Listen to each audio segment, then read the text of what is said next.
The penthouse was silent except for the sound of whiskey hitting crystal. I sat in the darkness staring at the city lights below, wondering how I had become this empty hollow, a ghost in my own empire. 6 months had passed since I signed those divorce papers. 6 months since I watched her walk away without looking back. 6 months of pretending I didn't care. My phone had been quiet for weeks. Business calls, threats, deals. Nothing that mattered. Nothing that made me feel anything anymore. I had built an empire on fear and respect. But what good was power when the only person I wanted to use it to protect had chosen to leave? I poured another glass, the amber liquid catching the dim light. The burn down my throat was familiar, almost comforting. It was easier to drown in whiskey than to admit the truth, that I had destroyed the best thing in my life because I was too proud, too consumed by this world to see what I was losing until it was gone. The buzzing of my phone shattered the silence. I almost ignored it. Almost let it go to voicemail like I had done with everything else lately. But something made me look at the screen. Unknown number. I frowned, my instincts immediately alert. Unknown numbers in my line of work meant trouble or opportunity, and lately I wasn't sure which I preferred. I answered without speaking, waiting for whoever was on the other end to reveal their purpose. Instead, what I heard made my blood run cold. Background noise. Medical equipment beeping, urgent voices, someone crying out in pain. And then a voice I didn't recognize, female, stressed, speaking rapidly. Is this Diego Cortez? You need to come to St. Mary's Hospital right now. Your wife, your ex-wife, she's in labor and there are complications. She listed you as her emergency contact, Anne. The glass slipped from my hand, shattering on the marble floor. The world tilted, and for the first time in 6 months, I felt something pierce through the numbness. My wife. Labor. My baby. What? The word came out strangled, barely recognizable as my own voice. She's in labor, Mr. Cortez. There are complications. The baby is in distress and she's asking for you. Please, if you can come. I was already moving, grabbing my jacket, my keys, my phone pressed hard against my ear. I'm on my way. Don't let anything happen to her. Do you understand me? Nothing. The nurse started to say something else, but I had already hung up, my mind racing faster than my feet as I ran through the penthouse. Labor. Baby. Complications. The words circled in my head like vultures. She had been pregnant. All this time she had been carrying my child and she hadn't told me. Why hadn't she told me? The elevator ride down felt like an eternity. I called my driver, barking orders, demanding he meet me at the entrance immediately. My hands were shaking. Diego Cortez, the man who had stared down cartel bosses and government officials without flinching, was shaking like a leaf because the woman he had let go was in danger. The city blurred past as we raced through the streets. I made more calls, to my personal doctor, demanding he get to St. Mary's Hospital immediately, to my head of security, telling him to send a team to secure the hospital, to lock it down if necessary.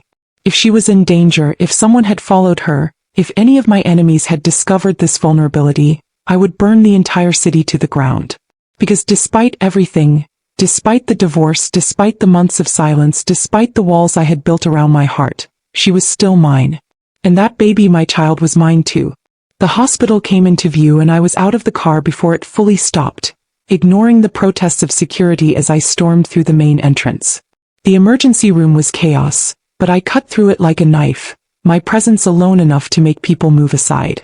I had that effect, the kind of presence that money and power and a reputation for violence created. Diego Cortez, I said to the nurse at the desk, my voice tight with barely controlled panic. My wife was brought in. Labor complications. Where is she? The nurse's eyes widened in recognition. Whether of my name or my face I didn't know and didn't care. 4th floor maternity ward. But sir, only family members are. I am family, I growled, already moving toward the elevators. That's my wife and my child. If you've ever felt your world shift in a single moment, drop a comment. Sometimes we don't realize what we have until the call comes that changes everything. The elevator couldn't move fast enough. Each second felt like an hour, each floor a lifetime. I tried to prepare myself for what I might find, but how do you prepare for something like this? How do you walk into a room where the woman you love, yes, love because I had never stopped loving her, might be dying while bringing your child into the world? The doors opened and I stepped into controlled chaos. Nurses rushing, doctors conferring, machines beeping urgently. I grabbed the first person in scrubs I saw. Where is she? My wife, she's in labor complications. Room 412, the doctor said, recognizing the desperation in my eyes. But you need to. I was already running. The hallway stretched endlessly before me, room numbers passing in a blur until I found it. For 12. The door was partially open and through it I could hear her. Her voice, strained with pain, crying out. That sound cut through me deeper than any bullet ever had. I pushed through the door and froze. She was there on the hospital bed, her dark skin glistening with sweat, her beautiful face twisted in agony. She looked so small, so vulnerable, surrounded by medical equipment and staff. This wasn't how I remembered her. Confident, strong, walking away from me with her head held high. This was raw, primal, terrifying. Her eyes found mine across the room and I saw everything flash across her face. Shock, fear, anger, and something else. Something that looked almost like relief. Diego, she gasped between contractions. What are you? How did you? They called me, I said, moving to her side without thinking, pushing past a nurse who tried to stop me. Why didn't you tell me? Why didn't you tell me you were pregnant? She closed her eyes, another contraction hitting her, and I watched helplessly as pain consumed her. When it passed, she looked at me with tears streaming down her face. Because you made it clear you didn't want this. You didn't want us. You chose your empire over your family, Diego. What was I supposed to do? Beg you to care. Her words hit like physical blows, each one finding its mark because they were true. I had chosen wrong. I had let my pride, my business, my obsession with control drive away the only real thing I had ever had. And now, watching her suffer, watching her bring my child into the world alone, I realized just how catastrophically I had failed. Mr. Cortez, a doctor interrupted, his face grave. I need to speak with you outside. No, I said immediately, my hand finding hers on the bed. Her fingers were cold, trembling, but she didn't pull away. Whatever you have to say, say it here. She deserves to know. The doctor hesitated, then nodded. The baby is in distress. We may need to perform an emergency C-section, but there are risks. Your wife has been through significant stress, and her blood pressure is dangerously high. We're doing everything we can, but I need you both to understand that this situation is critical. Critical. The word hung in the air like a death sentence. I looked at her, really looked at her, and saw the fear in her eyes. Fear for herself, but more than that, fear for our baby. Our child who hadn't even taken their first breath yet was already in danger because of me. Because the stress of our divorce, of being alone and pregnant, had brought her to this point. Do whatever you need to do, I said, my voice rough with emotion I couldn't control anymore. Save them both. Money is no object. Bring in every specialist in this city if you have to. But you save them both. Another contraction gripped her and she squeezed my hand so hard I felt bones grinding together. I didn't flinch. I deserved the pain. I deserved so much worse. Don't leave, she whispered when it passed, her voice so small, so broken. Please, Diego. I know you hate me, I know I should never have kept this from you, but please don't leave me alone right now. Hate you. I leaned closer, pressing my forehead against hers, breathing in her scent beneath the hospital antiseptic. Mi amor, I could never hate you. I've been dying without you. Every single day since you left has been torture, and it was all my fault. I was a fool. I was so focused on protecting my empire that I lost sight of what really mattered. I lost you. She sobbed, whether from pain or emotion I couldn't tell. Maybe both. You signed the papers. You let me go without a fight. Because I thought it was what you wanted, I said, my own eyes burning now. Because I thought I was poison to you, that you would be better off without me. I was wrong. God, I was so wrong. And now... Sir, a nurse interrupted urgently. Her blood pressure is spiking again. We need to move now. Everything happened fast after that. They were wheeling her out, preparing for surgery, and I was being pushed into scrubs, someone explaining protocols and risks that I barely heard over the roaring in my ears. All I could see was her face, pale and frightened, as they moved her toward the operating room. And then I saw them. Standing near the waiting area, watching with too much interest. 2 men in dark suits, clearly not hospital staff or visitors. The way they moved, the way they carried themselves, I knew exactly what they were. My enemies. Someone had found out. Someone knew about her, about the baby, and they were here. My phone was in my hand instantly, texting my security team with a code that meant one thing: lockdown protocol. Threat on site. Protect at all cost. Then I was following her stretcher, staying close, my eyes constantly scanning for danger. If anyone thought they could use this moment to hurt me through her, they had severely underestimated what I was capable of when the people I loved were threatened. The operating room doors loomed ahead. A nurse tried to stop me. "Sir, you can't. Try to keep me out," I said, my voice dropping to the deadly tone that had made me a legend in the underground world. "See what happens." She wisely stepped aside. I scrubbed in quickly, hands moving automatically through the motions while my mind raced. Who had sent those men? The Colombians I had crossed last month? The Russian syndicate that had been pushing into my territory? Or worse, someone from inside my own organization who saw this as an opportunity to take me down when I was vulnerable? Inside the operating room, everything was bright lights and urgent movement. They had her draped, prepped, the anesthesiologist working quickly to get her ready. I positioned myself near her head where I could see her face, where I could be what she needed me to be in this moment. "I'm scared," she whispered, looking up at me with those beautiful eyes that had captured me from the first moment I saw her. "What if something goes wrong? What if?" "Nothing is going to go wrong," I said with absolute certainty, even though inside I was screaming with fear. "You're the strongest person I know. You walked away from me, from everything, to protect yourself and our baby. You got this. And I'm right here. I'm not going anywhere ever again." A tear rolled down her temple and I wiped it away gently. "I'm sorry," she whispered. "I should have told you. You had a right to know." "We'll talk about that later," I said softly. "Right now, you focus on bringing our baby into this world safely. Everything else we'll figure out together. You'll have me. If you'll give me another chance to be the man you deserved from the beginning." "Beginning the procedure," the doctor announced, and my hand tightened on hers. This was it. This was the moment that would determine everything. Whether I would get a chance to be a father, whether the woman I loved would survive, whether I could somehow make up for all the mistakes that had brought us to this point. The minutes crawled by in agonizing slowness. I watched the doctor's work, watched the monitors, listened to the medical jargon being thrown around. Her hand in mine was my anchor, the only thing keeping me grounded as fear tried to pull me under. I had faced death before. I had walked into situations knowing I might not walk out. But this was different. This was watching someone else face danger because of me and being powerless to take their place. "Almost there," the doctor said, and I felt her grip tighten even through the anesthesia. "I can see the head. Just a little more." And then I heard it. The sound that changed everything. A cry. Small, angry, absolutely perfect. My child's first breath, first sound, first moment of existence in this world.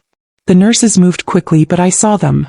Saw my baby being lifted, covered in blood and vernix, tiny fists waving at the injustice of being pulled from warmth into cold, bright light. "It's a boy," someone announced. "A healthy baby boy. A son. I had a son." The weight of that reality crashed over me like a wave. This tiny, screaming, perfect human being was mine. Half me, half the woman I loved. A second chance I didn't deserve but would fight to keep. If you're feeling this moment, if your heart is racing like mine is, hit that like button. Some moments are too powerful for words. They brought him to us, this tiny bundle that held my entire world in his small body. He had her eyes, I could already see that, but my nose, my mouth. The perfect combination of both of us, undeniable proof of what we had created together. "Your son," the nurse said gently, placing him against her chest for a moment before they needed to take him for the standard checks. She looked down at him with such love, such fierce protection that I fell in love with her all over again. This was what I had missed by letting pride and ambition control me. This connection, this raw, pure moment of family. "He's beautiful," she whispered, her voice thick with emotion. "He's perfect," I agreed, my own voice breaking. "Just like his mother." They took him then to the warming station to check vitals and clean him up. I stayed with her as they finished the procedure, closing the incision, making sure everything was stable. The doctor looked satisfied, which was the first moment I allowed myself to breathe properly since entering this hospital. "She did great," he told me quietly. "Both mother and baby are stable. She'll need rest and monitoring, but the danger has passed." The danger has passed. Medically maybe. But I knew better. Those men outside, whoever sent them, They represented a danger that wouldn't pass until I dealt with it directly. My son was less than 10 minutes old and already needed his father's protection from the world I had built. I leaned down and kissed her forehead gently. "I'll be right back," I whispered. "There's something I need to handle." Her eyes widened in understanding. She knew me well enough to read what I wasn't saying. "Diego, don't. I'm not losing you again," I said firmly. "And I'm not letting anyone threaten our son. Trust me. I'll handle this the right way." The right way for a man like me still involved violence. But it would be controlled, calculated, and permanent. I stepped out of the operating room, stripping off the surgical gown, and immediately my phone was in my hand. My head of security answered on the first ring. "The 2 men in the west waiting area," I said coldly. "Take them somewhere private. I want to know who sent them, what they know, and what their orders were. Then I want them to disappear. Completely. No trace, no body, no evidence. And find out if there are others." "Already on it, boss," he replied. "We've secured the floor. No one gets in or out without our clearance." Good. I was good. But it wasn't enough. Someone had found out about her pregnancy, about my vulnerability. That meant someone close had talked, or someone had been watching for longer than I realized. Either way, it was a leak that needed to be permanently sealed. I made another call, this one to my second in command. "Gather everyone. The entire inner circle. I don't care what they're doing or where they are. I want them at the warehouse in 2 hours. No excuses. No delays. And make it clear, anyone who doesn't show up is admitting guilt. There would be a reckoning. Before my son was a day old, before his mother was strong enough to leave this hospital, I would make sure that every person who might pose a threat knew exactly what would happen if they came near my family. The Spanish Mafia didn't get to where we were by being soft. And Diego Cortez didn't become the most feared boss in the territory by showing mercy to those who threatened what was his. But first I had to see my son properly. I walked to the nursery where they had taken him, watching through the glass as nurses checked him over, weighed him, measured him. 8 pounds 4 ounces. 21 inches long. Perfect scores on all the tests. He was healthy, strong, utterly unaware that his father's world was one of blood and violence and constant danger. I would shield him from that. Somehow I would give him a different life. Better than mine. Better than what I had known. He would have choices, opportunities, a father who was present and protective without dragging him into darkness. It was a promise I made silently, standing there watching him through the glass, my hand pressed against the window that separated us. "He's a beautiful baby," a voice said beside me, and I turned to see an older nurse, her face kind. "You're first." "Yes," I said, the word feeling surreal on my tongue. "Pie first. There's nothing quite like it, is there? That moment you realize you would do anything, sacrifice anything for this tiny person you've just met." She smiled knowingly. "You have that look.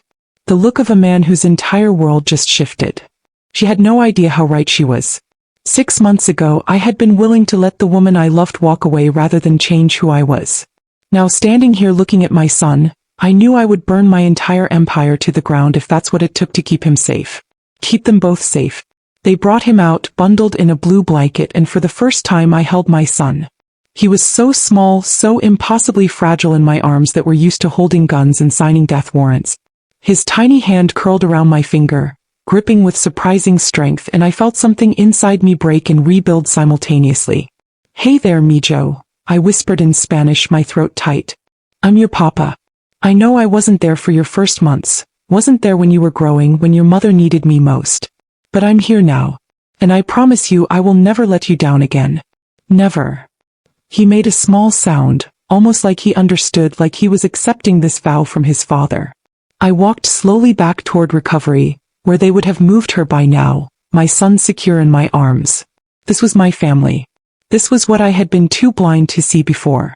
Not territory or money or power or respect from criminals. These 2 people. They were everything. She was awake when I entered her room, looking exhausted but alert. Her eyes found us immediately and filled with tears. "Bring him here," she said softly. "Please." I placed our son in her arms carefully, watching as she held him close, breathing in that new baby smell, examining every tiny feature with a mother's devotion. "He's perfect," she whispered. "Absolutely perfect. Just like you," I said, sitting on the edge of her bed. I'm sorry. For everything. For not being there, for letting you go, for making you feel like you had to do this alone. I'm sorry for being so consumed by my work that I forgot what I was working for in the first place. She looked up at me, tears streaming freely now. You really mean that? Because Diego, I can't do this again. I can't be with someone who loves their empire more than their family. Our son deserves better. I deserve better. I know you do, I said, reaching out to cup her face gently. And I'm going to spend every day proving that I've changed. That you and our son come first. Before business, before territory, before everything. I'm going to be the husband I should have been, the father he deserves. If you'll let me. If you'll give me another chance. We're divorced, she pointed out, but there was hope in her voice now, hope I clung to like a drowning man. That doesn't just go away because you show up at the hospital. Then we'll get married again, I said immediately. Tomorrow, next week, whenever you're ready. As many times as it takes for you to believe I mean this. I love you. I never stopped loving you. And I'm not losing you again. Either of you. Our son chose that moment to yawn, tiny and adorable, breaking the tension. She laughed softly, the sound like music I hadn't heard in 6 months. He's hungry, she said. They said I should try to feed him soon.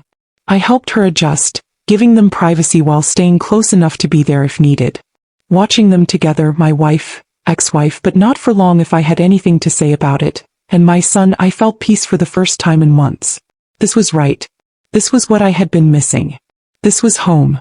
My phone buzzed with a message from security. The 2 men had been dealt with. They were low-level enforcers from a rival gang, sent to gather information but not authorized to act. The threat was contained for now, but we had bigger problems. Someone knew about my family, which meant they would need protection until I could eliminate the threat at its source. What is it? She asked, noticing my expression change. She knew me too well, could read the shift from peaceful father to dangerous mafia boss in an instant. Nothing for you to worry about right now, I said, keeping my voice gentle. But we need to talk about security. You and the baby can't go back to wherever you've been staying. It's not safe. Not until I've dealt with some things. Her jaw set stubbornly. I'm not going to live in a prison again, Diego. That was part of why I left. The constant guards, the locked doors, never being able to go anywhere without an armed escort. It's temporary, I promised. Just until I make sure everyone who matters knows that touching you or our son means death. Once that message is clear, once I've secured things properly, you'll have freedom. I swear it. But right now, please let me protect you both. She studied my face for a long moment, then nodded slowly. Hey. But Diego, if this is just going to be the same life we had before. It won't be, I interrupted. I'm going to change things. Restructure. Find people I can trust to handle day-to-day operations so I can be present. Really present. Not just physically there but mentally, emotionally available. Our son is going to know his father. And you're going to know that you come first. I meant every word. The meeting I had called for tonight would be the first step. I would make it clear to everyone in my organization that my family was untouchable, that anyone who threatened them would face consequences that made death look merciful. And then I would start delegating, trusting others with responsibilities I had always kept close because I was too much of a control freak to let go. It was time to let go. Time to be more than just the Spanish Mafia's most feared boss. Time to be a man worth loving, worth building a life with. A father my son could be proud of, not terrified of. The next few hours passed in a blur of nurses checking vitals, our son being perfect and sleeping and occasionally crying, and me making calls to arrange everything. My penthouse would be secured. Additional guards hired. Escape routes planned. Every contingency covered. But I also made other calls. To the lawyer about reversing the divorce. To a jeweler about a ring that would make my intentions clear. To a real estate agent about properties outside the city where we could have normalcy sometimes. She watched me work, feeding our son and resting, occasionally offering input or rolling her eyes at my overprotectiveness. It felt domestic, normal, like we were any couple preparing to bring their baby home. Except most couples didn't discuss security protocols and safe room installations between diaper changes. As evening fell, my second-in-command called to confirm everyone was assembled at the warehouse. It was time. Time to make the first move in reclaiming not just my family but the control I needed to keep them safe. I have to go for a few hours, I told her reluctantly. Business that can't wait. But I'm leaving my best men outside this room. No one gets in without clearance. Not doctors, not nurses, not anyone. You understand? She nodded, understanding the seriousness. Be careful. He needs his father. I need you both, I corrected, leaning down to kiss her forehead, then gently touching our son's soft head. I'll be back soon. And then we're going home. All three of us. As a family. This is where everything changes. If you're here for the rebuild, for the redemption, for seeing a man fight for his family, subscribe. This is just the beginning. The warehouse was in the industrial district, one of several properties I owned for meetings that needed to happen away from prying eyes. When I walked in, every man in my inner circle was there, standing around the main floor, tension thick enough to cut. They knew this wasn't a normal gathering.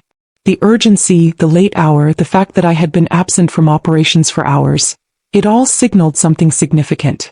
I walked to the center of the space, my presence commanding immediate silence. These were dangerous men, killers and strategists and power players in their own right. But I was their boss for a reason.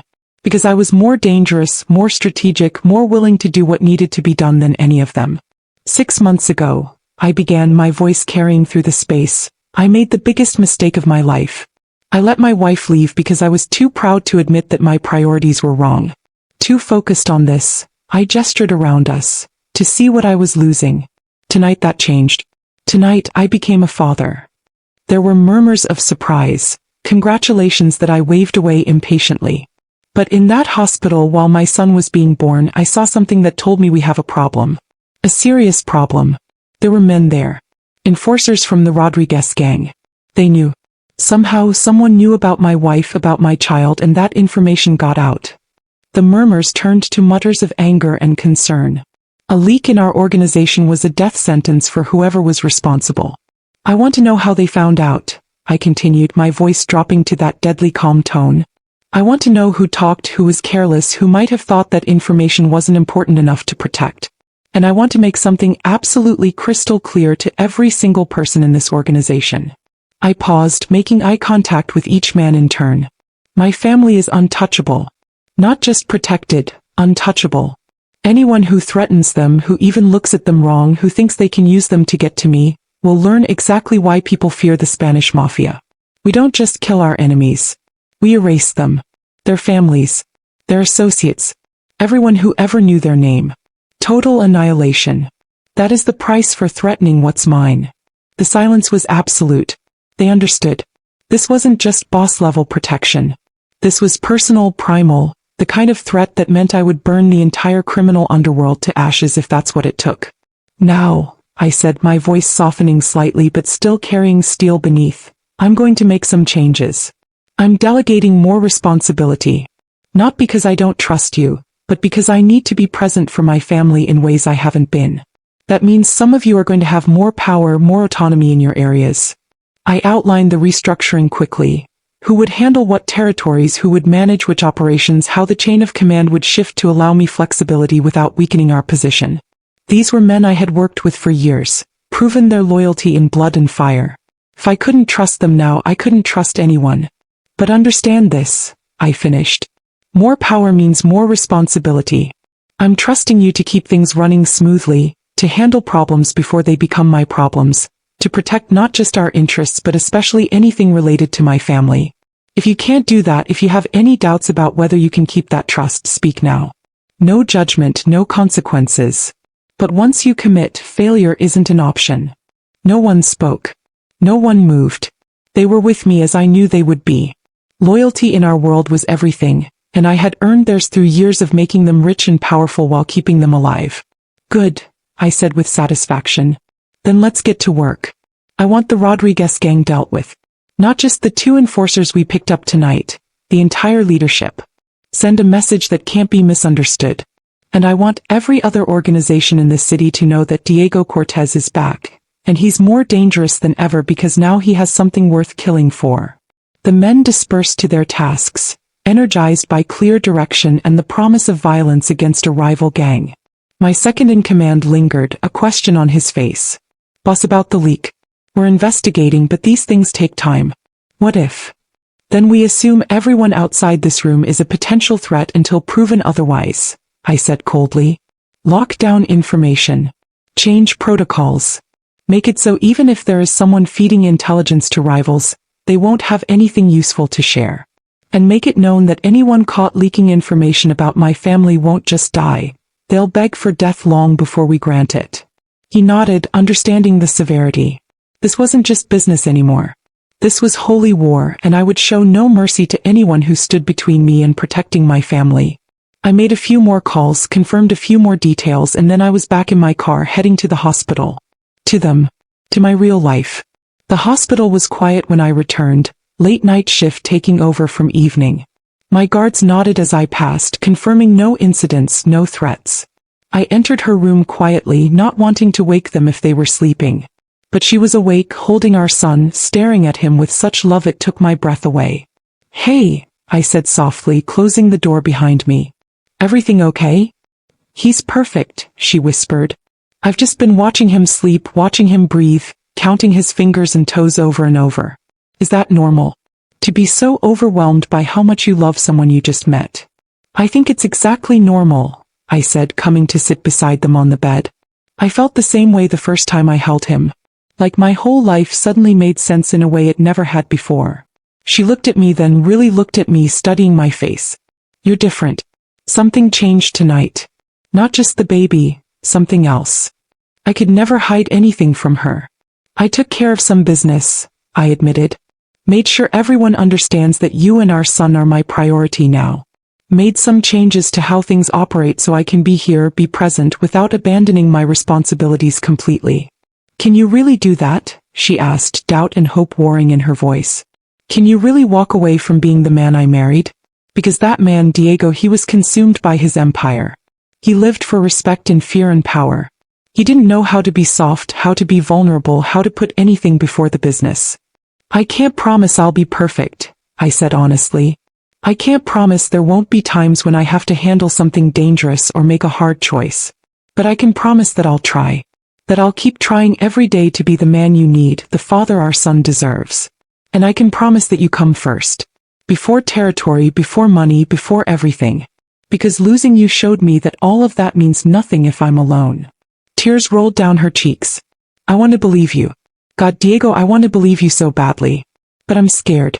Scared of falling for your promises again, only to end up alone again while you chase the next deal, the next threat, the next power play." I wiped her tears gently with my thumb. "Then don't decide now. Come home with me, let me prove it through actions instead of words. Give me 3 months. 3 months to show you I've changed, that I'm serious about this. If at the end of that time you still don't believe me, I'll sign whatever papers you want. I'll set you and our son up somewhere safe with enough money that you never have to worry. I'll let you go for real. But please, give me a chance to show you." She was quiet for a long moment, looking between me and our sleeping son. Finally she nodded. 3 months. But Diego, this isn't just about being around physically. I need you emotionally. I need honesty, vulnerability, partnership. I need to see that you're willing to change not just your schedule but your whole approach to life." "Deal," I said immediately, relief flooding through me. 3 months to prove I can be the man you need. Starting right now. Our son stirred, making those tiny newborn sounds that were already becoming familiar. She tried to shift to feed him and winced, still sore from the surgery. "Here," I said gently, "let me help." I adjusted the pillows, helped her position him, made sure she was comfortable. It was such a small thing, but the way she looked at me, with surprise and gratitude, told me it wasn't small to her. This was what she had needed all along. Not grand gestures or expensive gifts. Just presence. Just help. Just being a partner instead of a distant provider. I could do this. I would do this. We stayed like that through the night, taking turns holding our son, talking quietly about names. We settled on Mateo after her grandfather, about what we wanted for his future, about fears and hopes and dreams that had been buried under months of anger and hurt. It felt like healing. Not complete, not yet, but starting.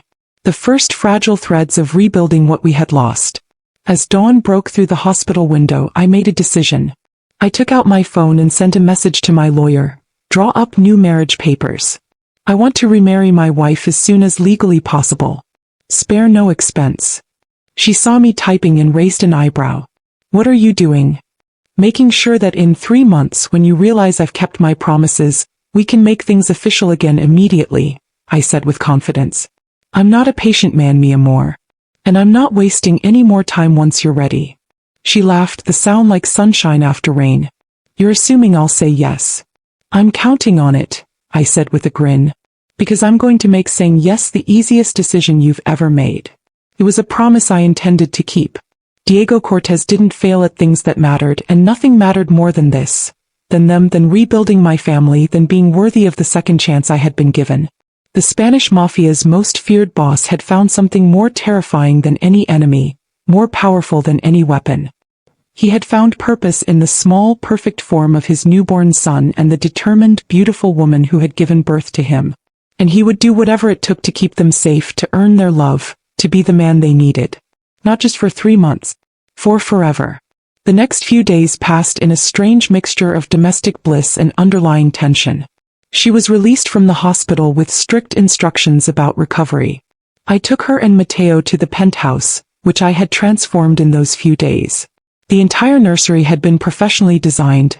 Soft colors, the best furniture money could buy, security that would make Fort Knox jealous. But also personal touches.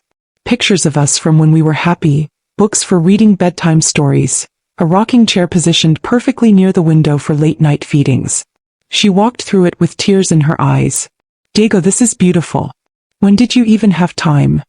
I made time, I said simply. This is what making you a priority looks like. Not just saying it, but doing it. Mateo settled in well, or as well as any newborn could. Those first weeks were exhausting. Constant feedings, diaper changes, very little sleep. But I was there for all of it. I took night shifts so she could rest. I learned how to change diapers, how to burp him properly, how to soothe him when he cried. I canceled meetings, delegated operations, made it clear to everyone that unless the building was literally burning down, they shouldn't call me. And slowly I watched her walls come down. The guarded way she looked at me softened. She started to believe that maybe I had changed, that maybe this time was different. We fell into a rhythm. Mornings with Mateo, afternoons where she rested while I handled business from home, evenings together as a family. But the threat was still out there. The Rodriguez gang had gone suspiciously quiet after we eliminated their leadership, which meant they were either regrouping or planning something. I couldn't let my guard down, couldn't assume we were safe just because I wanted us to be. So the security stayed tight. Guards outside the penthouse. Background checks on everyone who came near us. Constant awareness of potential danger. She noticed, of course. You're worried about something, she said one night as we sat together, Mateo sleeping peacefully in my arms. I can see it in your eyes. What's wrong? I debated lying, telling her everything was fine. But she had asked for honesty. For vulnerability. So I gave it to her. The gang that sent those men to the hospital, they're too quiet. In our world, that usually means they're planning something big. I've increased security, taken precautions, but until I know what they're planning, I can't fully relax. Fear flashed across her face, but also determination. So what do? I raised an eyebrow. Mi amor, you're recovering from major surgery and taking care of our son. There is no we in handling dangerous criminals. She set her jaw stubbornly. If they're a threat to our family, then I have a right to know what's happening. And maybe I can help. You always did underestimate how much I understood about your world, Diego. He was right. I had kept her in the dark before, thinking I was protecting her, when really I was just excluding her from major parts of my life. Okay, I said, making a decision. You're right. If we're going to be partners, really partners, then you deserve to know what we're facing. I told her everything. About the investigation into how they found out about her pregnancy, about the restructuring of my organization, about the threats I had made and the violence I had ordered to protect our family. I didn't sugarcoat it, didn't try to make myself look better than I was. This was the reality of my world, and she deserved to know all of it. She listened without interrupting, processing it all. When I finished, she was quiet for a long moment. So basically, you declared war on anyone who might threaten us, restructured your entire operation, and are currently waiting to see if a rival gang is going to retaliate or back down. In a nutshell, yes, I confirmed. I know it's not ideal. It's terrifying, she interrupted. But I also understand it. You're doing what you have to do to protect us. And I appreciate that you're being honest about it instead of hiding it like before. She looked down at our sleeping son. But Diego, I need to know that you have an exit strategy. That you're not planning to keep us in this life forever. Because I don't want Mateo growing up surrounded by violence and danger. I have a plan, I assured her. It's going to take a few years to implement, but I'm working on legitimizing more of the business, transitioning out of the dangerous stuff. By the time Mateo is old enough to understand what his father does, I want the answer to be something I'm proud to tell him. Her eyes softened. You really mean that, don't you? You really are trying to change everything. For you, I said, leaning over to kiss her forehead. For him. For us.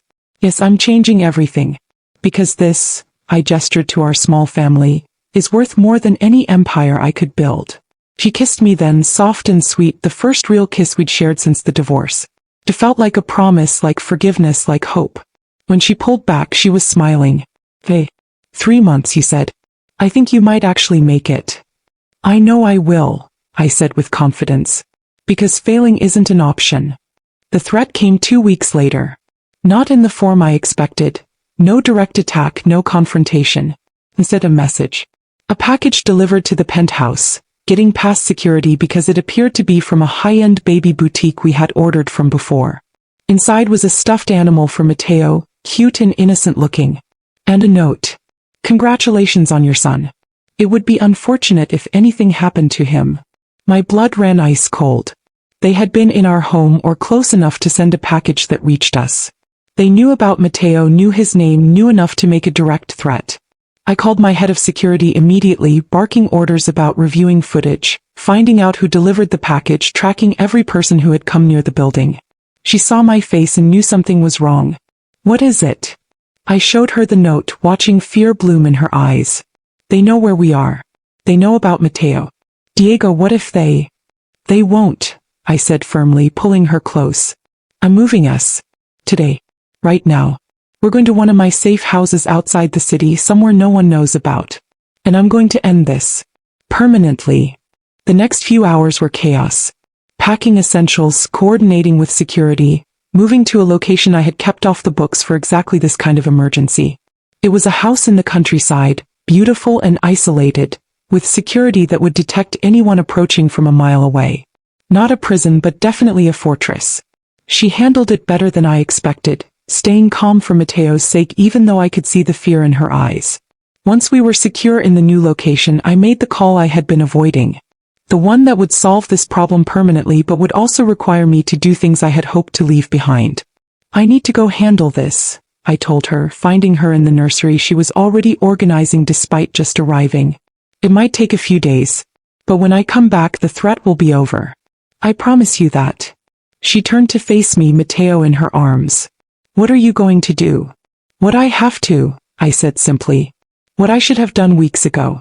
I'm going to remove the Rodriguez gang from the board entirely. Not just the leadership, the entire organization. No one will be left who knows about you or Mateo or who might think they can use you against me. That's... She paused, struggling with the reality of what I was saying. That's a lot of people, Diego. That's going to start a war. It's going to end one, I corrected. Because every other gang, every other organization in this city will see what happens when someone threatens my family. They'll see that there is no price I won't pay, no line I won't cross, no mercy I won't abandon to protect what's mine. And they'll never make the same mistake. She was quiet, then nodded slowly. Do what you have to do. But come back to us. Mateo needs his father. I need you. Those words, I need you, gave me everything I needed. I kissed her deeply, poured every ounce of love and promise into it. I'll always come back to you. Always. The next 3 days were some of the darkest of my life. I won't detail the violence, the strategy, the calculated elimination of threats. It's enough to say that when I returned to the safe house, the Rodriguez gang no longer existed. Every member had been given a choice: leave the city permanently or face the consequences. Most chose to leave. Those who didn't, well, they weren't a problem anymore. I was exhausted, covered in the weight of what I had done when I walked through the door. She was waiting, Mateo asleep in the bassinet beside her. She didn't ask questions, didn't demand details. She just looked at me and opened her arms. I went to her like a man finding salvation, let her hold me, let her remind me that I was more than the darkness I had just walked through. It's done, I whispered into her hair. We're safe now. All of us. Then come to bed, she said softly. You look like you haven't slept in days. Let me take care of you for a change. I let her lead me to the bedroom, let her help me out of my clothes, let her care for me with gentle hands and understanding eyes. We didn't talk about what I had done. We didn't need to. She knew who I was, what I was capable of, and she loved me anyway. That was worth more than any empire I could have built. The next morning, I woke to sunlight streaming through windows and the sound of Matteo babbling in his bassinet. She was already up, standing at the window looking out at the countryside, our son in her arms. She looked peaceful, content, like a weight had been lifted. I went to them, wrapping my arms around them both from behind. Good morning, she said softly, leaning back against me. He slept 4 hours straight last night. 4 hours. That's practically a record. I laughed, kissing the top of her head. He's already overachieving. Takes after his mother. She turned in my arms, looking up at me. We should talk about what happens next. We can't stay here forever, hiding from the world. We're not hiding, I corrected. We're being smart. But you're right. Now that the immediate threat is handled, we can start making plans. Start building the life we want instead of the life we're forced into. I want normal, she said firmly. Or as close to normal as we can get with you being who you are. I want Matteo to go to parks and playgrounds. I want to have friends over without security screening them. I want date nights and family dinners and all the boring, beautiful things regular people have. Then that's what we'll do, I promised. I'll figure out how to balance keeping us safe with giving you the life you deserve.